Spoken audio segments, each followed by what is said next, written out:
Well, firefighters say they've never seen anything like it. A second-story apartment floor collapsed late last night during a party, sending people tumbling to the first floor. It happened just next door to our station at 135 South 6th Street here in downtown La Crosse. Now, News 8's Jenna Traum was at the scene last night and joins us now with a closer look at what happened. Lou, 3 people were hospitalized last night after the floor collapsed right under their feet.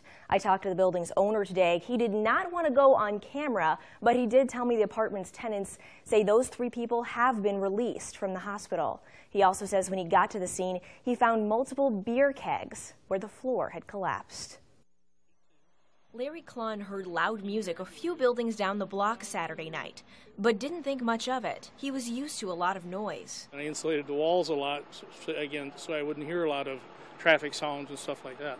So I didn't know what had happened. Until he got a worried phone call. A friend of mine called me that was driving by and asked me what was going on my block. He went downstairs and found the street full of fire trucks, ambulances, and police cars. At around 11 p.m., the floor of a second-level apartment at 135 South 6th Street collapsed during a party. Up to 50 people were in the apartment when a 30 by 30-foot area of the second floor to the rear of the building caved in. Security video from News 8 shows dozens of people climbing down from the roof of the building next door. The La Crosse Fire Department division chief says he's never seen anything like it. This is kind of an odd case that we're still investigating. Firefighters searched the building, making sure no one was trapped under the rubble. We did not find anybody else in there at that time. Everybody had self-evacuated themselves out of the building, so we did not have to get anybody that was tangled up or any debris on them.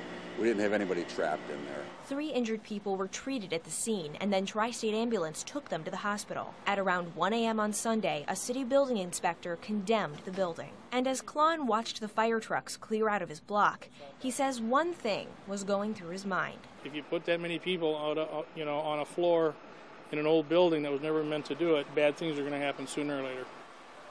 The apartment building and the empty commercial space below it have been condemned by a city building inspector, but the art studio on the first floor, called Vitamin Studio, is still safe. The 5 tenants who lived in the apartment now have to find somewhere else to sleep. All right, thank you very much, Jenna. Now, the damaged building is actually a historic site in the city.